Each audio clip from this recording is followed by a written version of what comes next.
नमस्कार दोस्तों, स्वागत है आपका इस अपने YouTube चैनल में। दोस्तों, बिना गुरु के ज्ञान और भगवान किसी की प्राप्ति नहीं होती। यह विचार जब संत कबीर के मन में आया तो उन्होंने एक पहुँचे हुए संत को गुरु बनाने का निर्णय लिया, लेकिन जात पात और ऊंच नीच के डर के कारण गुरु के पास दीक्षा लेने जा नहीं सकते थे।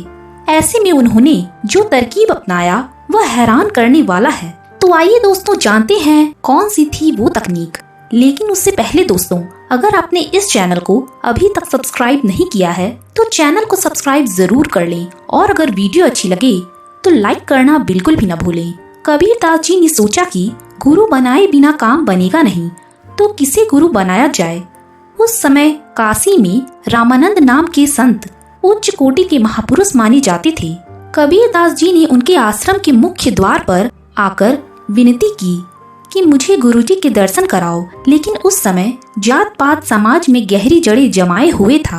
उस पर भी काशी का माहौल, वहाँ पंडितों और पंडों का अधिक प्रभाव था। ऐसे में किसी ने कबीरदास जी की विनती पर ध्यान नहीं दिया। फिर कबीरदास जी ने देखा कि हर रोज सुबह 3 से 4 बजे स्वामी रामानंद खड़ाऊ पहनकर गंगा में स्नान करने जाते हैं। उनकी खड़ाओं से जो टप टप की आवाज आती थी, उसी को माध्यम बनाकर कबीरदास जी ने गुरु दीक्षा लेने की तरकीब सोची। कबीरदास जी ने गंगा के घाट पर उनके जाने के रास्ते में कुछ सूखी लकड़ियां बिछा दी और जाने के लिए केवल एक ही मार्ग छोड़ा।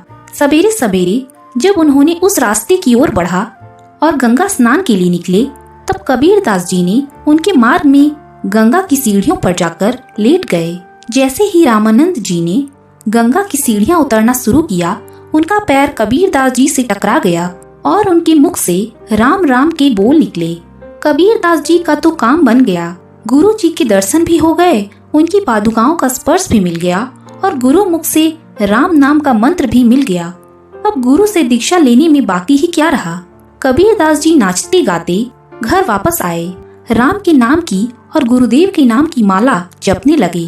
प्रेम पूर्वक हृदय से गुरु मंत्र का नाम जपते और गुरु नाम का कीर्तन करते, साधना करते, और उनका दिन यूं ही बीत जाता। जो भी उनसे मिलने पहुंचता वह उनके गुरु के प्रति समर्पण और राम नाम के जप से भाव विभोर हो उठता। जब कबीरदास जी के राम नाम के जाप की चर्चा काशी के पंडितों में पहुंची, तो पंडितों ने देखा कि जुलाहा का पुत्र कबीर राम नाम जपता है, रामानंद के नाम का कीर्तन करता है। उस जुलाहा को राम नाम की दीक्षा किसने दी और क्यों दी। गैर सनातनी को राम नाम का मंत्र देकर मंत्र को भ्रष्ट कर दिया। क्रोध से भरे पंडितों ने कबीर से पूछा कि तुम्हें राम नाम की दीक्षा किसने दी। तो कबीरदास जी ने रामानंद जी का नाम लिया। उनसे पूछा कि कहाँ दी, तो उन्होंने गंगा घाट बता दिया। गुस्साए लोग रामानंद जी के पास पहुँचे और कहा कि गुरुदेव, आपने जुलाहा को राम मंत्र की दीक्षा देकर मंत्र को भ्रष्ट क्यों किया। गुरु महाराज, यह आपने क्या किया। रामानंद जी ने कहा कि मैंने तो किसी को दीक्षा नहीं दी, लेकिन वह जुलाहा तो मेरे गुरुदेव रामानंद की रट लगाकर नाचता है। इसका मतलब वह आपका नाम बदनाम करता है। तब कबीरदास जी को बुलाकर उनसे दीक्षा की सच्चाई के बारे में पूछा गया। वहाँ काशी के पंडित इकट्ठा हो गए। कबीरदास जी को बुलाया गया। रामानंद जी ने कबीरदास से पूछा, मैंने तुम्हें दीक्षा कब दी, मैं कब तुम्हारा गुरु बना। कबीरदास जी बोले, महाराज, उस दिन प्रातः आपने मुझे पादुका का स्पर्श कराया और राम मंत्र भी दिया। वहाँ गंगा के घाट पर रामानंद जी को बहुत क्रोध आया और गरजकर बोले, मेरे सामने झूठ बोलते हो, मैंने कब तुम्हें दीक्षा दी। कबीरदास जी को एक झूठा और चालाक व्यक्ति जानकर उन्होंने सच बोलने का भय दिखाते हुए उन पर अपनी खड़ाऊ दे मारी। इस पर कबीरदास बोले, गुरुदेव, तब की दीक्षा झूठी तो अब की तो सच्ची। गुरु मुख से राम नाम का मंत्र भी मिल गया और सिर में आपकी पावन पादुका का स्पर्श भी हो गया। स्वामी रामानंद जी उच्च कोटि के संत महात्मा थे। घड़ी भर भीतर गोता लगाया, शांत हो गए। फिर सभा में उपस्थित सभी लोगों से कहा, जुलाहा हो या कुछ भी हो, मेरा पहले नंबर का शिष्य तो यही है।